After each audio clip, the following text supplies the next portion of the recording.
The Apollo University, University of Leicester, 35 lakhs fees for 3-year BTech CSE UK. ఇప్పుడు మనం చూసాం మన F-35 తీసుకొచ్చారు, ల్యాండ్ చేపించారు ట్రివాండ్రంలో.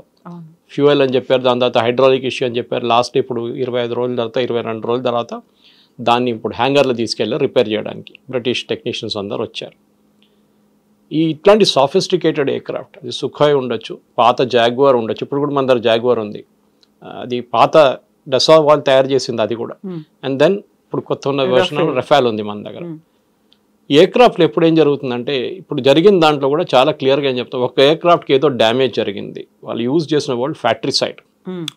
ఫ్యాక్టరీసైడ్ అంటే ఫ్యామిలీ కూడా ఒకరిని చంపినప్పుడు ఫ్యాక్టరీసైడ్ అంటారు. నాన్నగారు అబ్బాయి ఆ నాన్నగారిని చంపినప్పుడు ఫ్యాక్టరీసైడ్ అంటారు దాన్ని.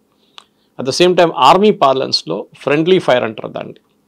అంటే మనం గుర్తుంటుంది మీకు, కార్గిల్ వార్ టైంలో కూడా దానికన్నా తర్వాత కూడా మనకు 2-3 ఇన్స్టెన్సెస్లో అభినందన్తో జరిగిన ఒక ఎన్కౌంటర్, ఆ టైంలో మనకు హెలికాప్టర్ ఒకటి క్రాష్ అయింది మనది, 5-6 మంది చనిపోయారు. పెద్ద హెలికాప్టర్, రష్యన్ హెలికాప్టర్. దాంట్లో ఫ్రెండ్లీ ఫైర్, అది మన తరఫు నుంచి కొట్టిన మిసైల్ వెళ్ళి కొట్టింది అనమాట దాన్ని.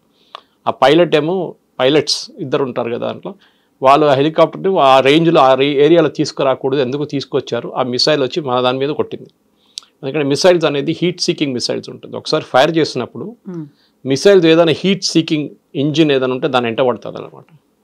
సో ఆబ్వియస్లీ జరిగింది. అప్పుడు ఈసారి ఏం జరిగిందో మనకు తెలియదు. సో డసా ఏమంటారు, 17,000 ఫీట్లో ఏదో ఒక ఇష్యూ జరిగింది, వీఆర్ ఇన్వెస్టిగేటింగ్ అంటున్నారు. రఫాల్ కూడా ఒక డసాల్ట్ అంటే ఈ కంపెనీ తయారు చేసే కంపెనీ పేరు డసా ఏవియేషన్. వాళ్ళు అంటున్నారు మేము ఇన్వెస్టిగేట్ చేస్తున్నాం, ఏదో జరిగింది, we don't know what happened, crash ఏం జరగలేదు అని చెప్తున్నారు. చైనీస్ ఎంబసీస్ వరల్డ్ వైడ్, ఇది మన స్టేట్మెంట్ కాదు, this is the French company statement, వీళ్ళు కావాలని చెప్పి మా మీద ఒక క్యాంపెయిన్ నడిపిస్తున్నారు చైనా. ఎందుకంటే చైనా ఇదే ఎయిర్క్రాఫ్ట్ చాలా కంట్రీస్కి అమ్మడానికి ట్రై చేస్తున్నారు. ఆల్రెడీ పాకిస్తాన్ వాళ్ళకి దొరికారు, ఎందుకంటే వాళ్ళ దగ్గర డబ్బులు లేవు, ఎవరు వాళ్ళకి ఎయిర్క్రాఫ్ట్ ఇవ్వరు, రష్యన్స్ ఇవ్వరు, కానీ యూఎస్ వాళ్ళు కూడా ఇవ్వరు వాళ్ళకి. ముందు F-16 ఎందుకు ఇచ్చారంటే ఆఫ్ఘనిస్తాన్లో ఫైట్ చేయడానికి ఇచ్చారు. దాంట్లో స్పెసిఫిక్ కండిషన్ కూడా ఏం పెట్టారంటే, to fight terrorist in Afghanistan అని చెప్పి ఎయిర్క్రాఫ్ట్ ఇచ్చారు, ఇంకే దేనికి వాడకూడదు అని చెప్పి. అప్పుడు కూడా మన వ్యతిరేకంగా వాడుకుంటున్నారు వాళ్ళు, కానీ వాళ్ళు చూపించేదని మేము చైనీస్ ఎయిర్క్రాఫ్ట్ వాడుకుంటున్నామని చూపిస్తున్నారు. ఈ కేసులో కూడా మనకి ఒక యుద్ధం జరిగితే లాస్ ఉంటుంది. Let us be very practical about it. Rahul Gandhi అడిగిన స్టేట్మెంట్, ఎన్ని ఎయిర్క్రాఫ్ట్ పోయింది అనేది ఎగ్జాక్ట్లీ చైనీస్ వాళ్ళు చేసిన క్యాంపెయిన్ అంటున్నారు. అది ఇప్పుడు మనం చెప్పట్లేదు. Again డసా aviation is saying it that Chinese embassies, Chinese world wide వాళ్ళ మార్కెటింగ్ టీమ్స్ ఏం చేశారంటే, అన్ని మార్క్డ్ ఇమేజెస్, లేనిపోయిన ఇమేజెస్, పాత క్రాష్ ఇమేజెస్ అన్ని తీసి ఏదో రఫాల్ పడిపోయిందని. వీళ్ళేమంటున్నారు, పడిపోయింది అంటున్నారు కదా, చూపియండి మాకు ఒక వీడియో చూపియండి, ఇండియా వైపు నుంచి తీసిన ఒక వీడియో మాకు చూపియండి. పాకిస్తాన్ వైపు పడదు అనుకోండి, పాకిస్తాన్ వైపు మీరు చూపించచ్చు కదా, మీకు ఏం లేదు. అక్కడ కూడా మీరు మాఫ్డ్ ఇమేజెస్ చూపిస్తున్నారు. ఫస్ట్ ఆఫ్ ఆల్ మన ఎయిర్క్రాఫ్ట్ బార్డర్ క్రాస్ చేయలేదు, ఇటువైపునే ఉండేది. ఏదో టెక్నికల్ ఇష్యూ జరిగింది, 17,000 ఫీట్ అని చెప్తున్నారు వాళ్ళు చాలా క్లియర్గా. ఎందుకంటే ఫైటర్ ఎయిర్క్రాఫ్ట్ దానికన్నా పైన కూడా వెళ్తుంది చాలా మటుకు హైట్లో, కానీ ఏదో జరిగింది. వెరీ స్ట్రేంజ్లీ దాంట్లో నిన్న జరిగిన ప్రెస్ నోట్లో ఒక వర్డ్ యూజ్ చేశారు, ట్రైనింగ్ ఫ్లైట్ అంటున్నారు. సో ఐ వాజ్ వండరింగ్, ఈ వార్ జరిగే టైంలో ట్రైనింగ్ ఫ్లైట్ ఏంటనేది. సో అది కూడా ఒక క్లారిఫికేషన్ రావాల్సి వస్తుంది అనమాట.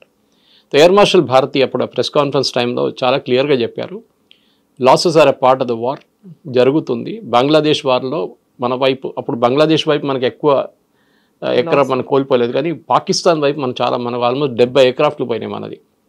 చాలా పెద్ద వార్ ఉండేది, చాలా రోజులు నడిచింది 71 వార్. సో ఆ 71 వార్లో మనకు ఎట్లా, అప్పుడు కూడా నష్టాలు ఉంటాయి. ఏ యుద్ధం జరిగినా కానీ సోల్జర్స్ చనిపోతారు, ఎయిర్క్రాఫ్ట్ దెబ్బతింటుంది, నేవల్ అసెట్స్ మీద అటాక్ ఉంటుంది, అన్నీ జరుగుతుంది. కానీ మినిమైజ్ చేయడానికి ట్రై చేస్తారు ఏ ఆర్మీ అని. కానీ ఇప్పుడు యుక్రెయిన్ రష్యా వార్ చూడండి, 1,00,000 మంది ఇక్కడ చనిపోయారు, 1,00,000 మంది అక్కడ చనిపోయారు. We are not talking civilians, army. ఆలోచించండి, ఆర్మీ అంటే ఆర్మ్ ఫోర్సెస్ అని చెప్పొచ్చు వాళ్ళది, మెయిన్లీ వాళ్ళ ఆర్మీయే, ఎందుకంటే నేవల్ అసెట్స్ ఎక్కువ ఏరియాలు లేవు అన్నమాట. ఈ ప్రాబ్లం మన దగ్గర ఎక్కడ జరిగిందంటే, రాహుల్ గాంధీ కానీ మిగతా వాళ్ళు అడిగే ఇదే స్టేట్మెంట్ చైనా అడుగుతున్నారు. సో రఫాల్ ఏమంటున్నారంటే, డసా ఏమంటున్నారు, కావాలని చెప్పి చైనా వాళ్ళ ఏజెంట్ని కూడా ఎంప్లాయ్ చేసుకున్నారు దీంట్లో. రఫాల్ అని అడుగుతున్నారు. ఎందుకంటే రఫాల్ ఈ ఎయిర్క్రాఫ్ట్ని చాలా నేషన్స్కి అమ్మారు ఆల్రెడీ. ఈజిప్ట్, ఖతార్ వీళ్ళందరూ కొనుక్కున్నారు, కొత్త నేషన్స్కి అమ్ముతున్నారు. సో ఎక్కడైనా డౌట్ వచ్చింది అనుకోండి, ఇప్పుడు చైనీస్ ఎయిర్ డిఫెన్స్ సిస్టమ్ ఇచ్చారు, అజర్బైజాన్కి ఇచ్చారు, పాకిస్తాన్కి ఇచ్చారు, పని చేయలేదు. మనం చూసాం కదా, మనం ఈజీగా కొట్టేసాం మొత్తం వాళ్ళ ఎయిర్ డిఫెన్స్ సిస్టమ్. ఇప్పుడు నెక్స్ట్ ఒక కంట్రీకి ఎలాంటి వాళ్ళు తీసుకోరు. అదే టైంలో మన బ్రహ్మోస్ ఇంత ఎఫెక్టివ్గా మనం యూజ్ చేసినప్పుడు ఏమైందంటే ఆల్రెడీ ఫిలిపీన్స్ మన దగ్గర నుంచి 2 బ్రహ్మోస్ కొనుక్కున్నారు, 2 బ్యాటరీస్లో చాలా మటుకు మిసైల్స్ ఉంటుంది ఎక్స్ట్రా. 2 బ్యాటరీస్ కొనుక్కు ఇప్పుడు ఇంకా 2 అంటున్నారు. ఇప్పుడు చాలా మటుకు కంట్రీస్ గ్రీస్ అడుగుతున్నారంట మన వైపు నుంచి కావాలని చెప్పేసి. సో అమ్మొచ్చు అది. Even though it's Russian joint venture రష్యాతోని, కానీ మనకు 51% స్టేక్ ఉంది. So we have a higher say in that అనమాట. ఈ జరిగిన దాంట్లో కూడా చాలా క్లియర్గా ఏంటంటే ఒక యుద్ధం జరిగినప్పుడు మెచ్యూరిటీ మెయింటైన్ చేసుకోవాలి political parties.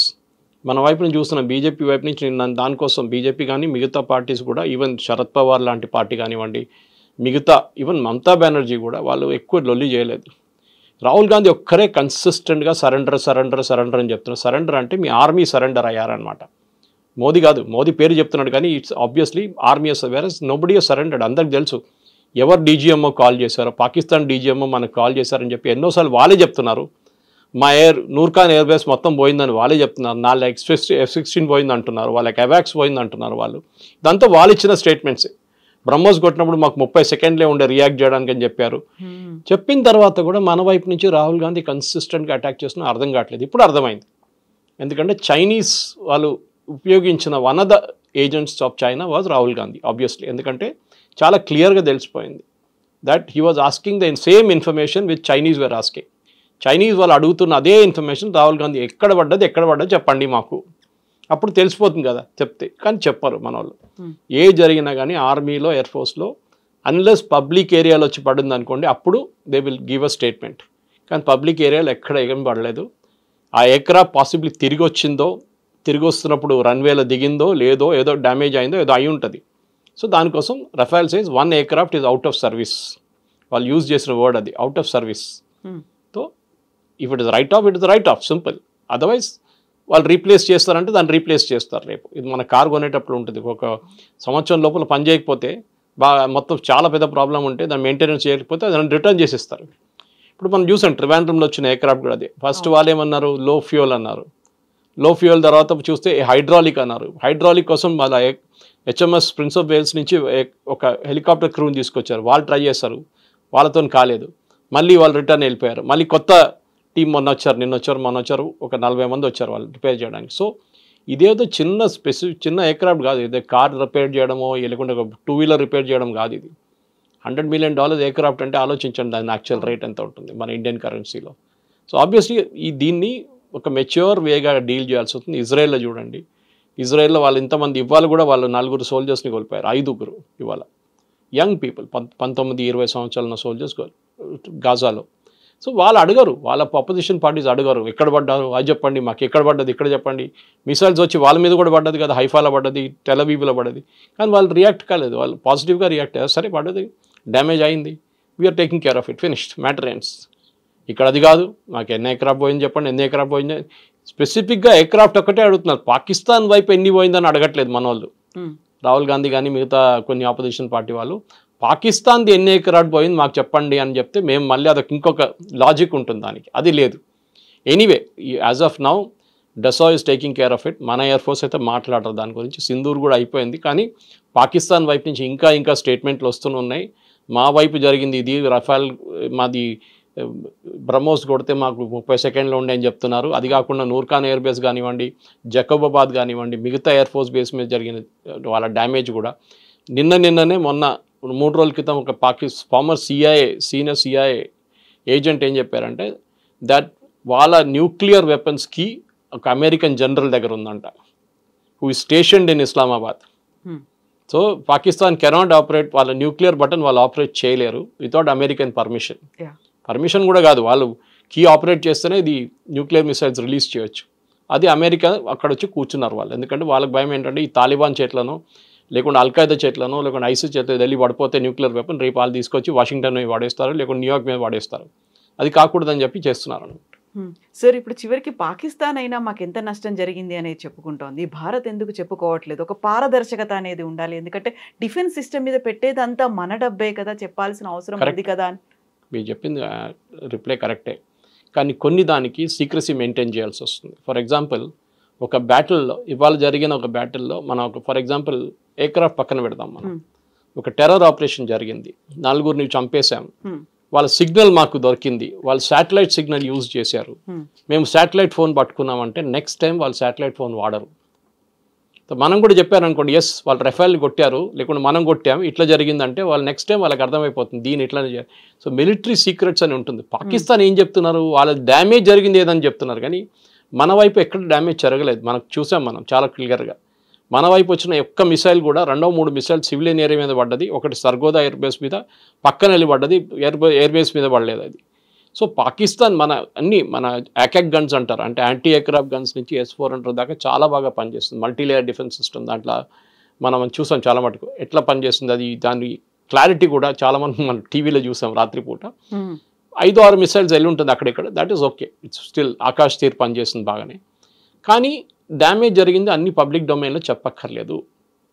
It is a protracted war, అంటే చాలా రోజులు నడిచిన యుద్ధం అంటే అప్పుడు చెప్పొచ్చు ఇంతమంది చనిపోయారు, ఇంతమంది ఎయిర్క్రాఫ్ట్ పోయింది, ఇన్ని నేవల్ అసెట్స్ మీద అటాక్ జరిగింది, ఇంత ఆర్మీ వాళ్ళు చనిపోయారు అని చెప్పి అప్పుడు చెప్తాం. కార్గిల్లో చెప్పాం కదా, కార్గిల్లో ఏ నష్టం జరిగింది అందరికీ తెలుసు. కార్గిల్లో వాళ్ళ ఎంతమంది పోయారని చెప్పి చాలా క్లియర్గా మనం అక్కడ గ్రేవ్స్ కూడా తయారు చేసాం వాళ్ళ కోసం. విజయ్ దివస్లో we celebrate those days with the fallen soldiers martyrs కోసం. ఈ కేసులో మనం చెప్పక్కర్లేదు, ఎందుకంటే we are holding lot of proprietary information.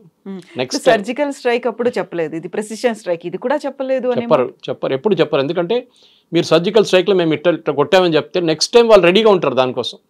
You should never say మేము పాకిస్తాన్ ఎట్లా కొట్టామని మన వాళ్ళు ఇప్పుడు కూడా చెప్పట్లేదు. నూర్ ఖాన్ బేస్ ఎట్లా కొట్టామని చెప్పట్లేదు, జకోబాబాద్ ఎట్లా కొట్టామని చెప్పట్లేదు, కైరానా హిల్స్ దగ్గర ఏం చేసాం మనం చెప్పట్లేదు. So we are not speaking. అది maturity of an army is there.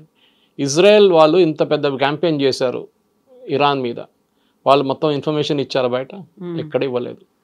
Attack చేసాం, బాంబ్ చేసాం. యూఎస్ కూడా B-2 బాంబర్స్ తీసుకెళ్ళాం, కొట్టాం. డ్యామేజ్ ఎంత జరిగింది, సబ్స్టాన్షియల్ డ్యామేజ్, అంతే. పిక్చర్స్ ఎవరైనా దొరకచ్చు. Today you can go to any international thing, వాళ్ళు శాటిలైట్ పిక్చర్స్ మీకు ఇస్తారు.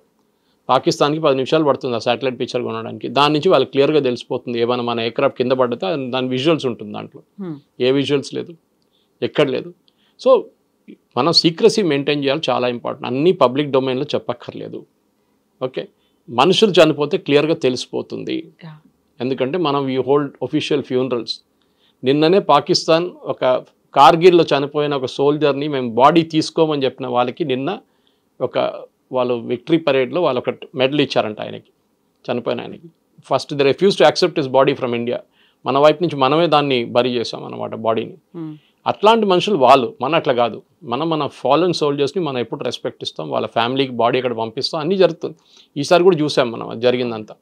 పహల్గామ్లో జరిగింది కానివ్వండి, మిగతా అన్ని ప్లేసెస్లో కూడా we take care of our soldiers very well. అది ఉంది. అసెట్స్ ఎక్కడైనా పోయిందంటే చాలా క్లియర్గా ఎయిర్ మార్షల్ భారతి వర్డ్ కూడా యూజ్ చేశారు, all our pilots are safe. ఎప్పుడైనా ఎయిర్క్రాఫ్ట్ ఫ్లయింగ్ టైంలో ఏదైనా ప్రాబ్లం వచ్చినప్పుడు సార్ట్అవుట్ చేయకపోతే దాన్ని సార్ట్అవుట్ చేయలేము అని. ఎందుకంటే పైలట్ దగ్గర మైక్రో సెకండ్స్ ఉంటుంది, 5-10 సెకండ్లో డిసైడ్ చేయాల్సి వస్తుంది ఏం చేయాలని. ఇంజిన్ పని చేయట్లేదు, ఇంజిన్ ఫ్లేమ్ అవుట్ అయిపోయింది, లేకుంటే ఏవియానిక్స్ పోయింది, ఇంకా ఎయిర్క్రాఫ్ట్ని కంట్రోల్ చేయలేము. వాళ్ళు లాస్ట్ మినిట్ దాకా ల్యాండింగ్ ట్రై చేస్తారు మళ్ళీ తీసుకొచ్చి ల్యాండ్ చేయడానికి. కానీ అది కూడా కాకపోతే ఏం చేస్తారంటే the instruction to all the pilots is eject. వాళ్ళ దగ్గర ఒక బటన్ ఉంటుంది, ప్రెస్ చేస్తే పైకి ఎయిర్క్రాఫ్ట్ నుంచి బయటికి వెళ్ళిపోతారు, పారాషూట్ ఓపెన్ అయితే ల్యాండ్ అయిపోతారు. ఎయిర్క్రాఫ్ట్ పోతుంది, ఎక్కడో వెళ్ళి పడిపోతుంది.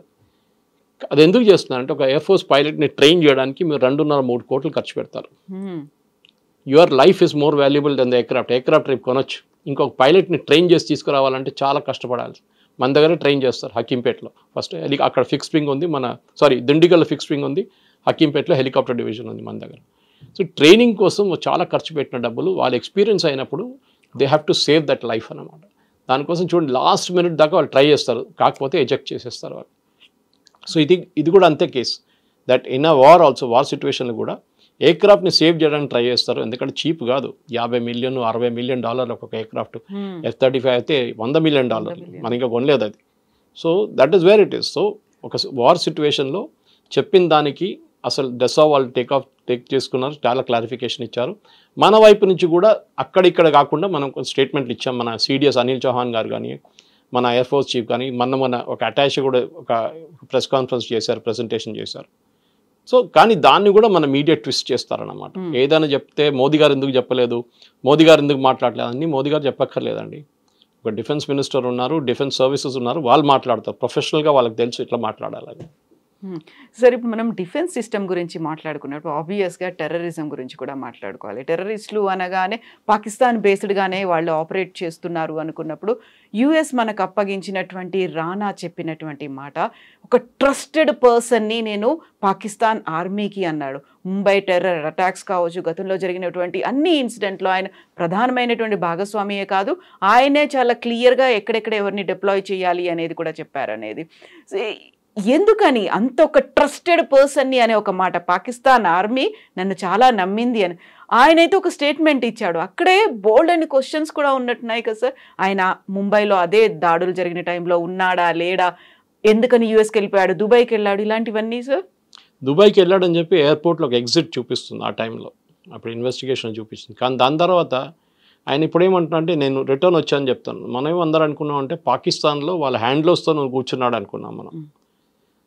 డేవిడ్ కోల్మెన్ హెడ్లీ కానివ్వండి, తహవూర్ రానా కానివ్వండి, ఐడెంటిఫికేషన్లో స్పాట్స్లో ముంబైలో ఆల్మోస్ట్ 20 స్థానాలు వాళ్ళు ఫస్ట్ రెక్కీ చేసుకున్నారు.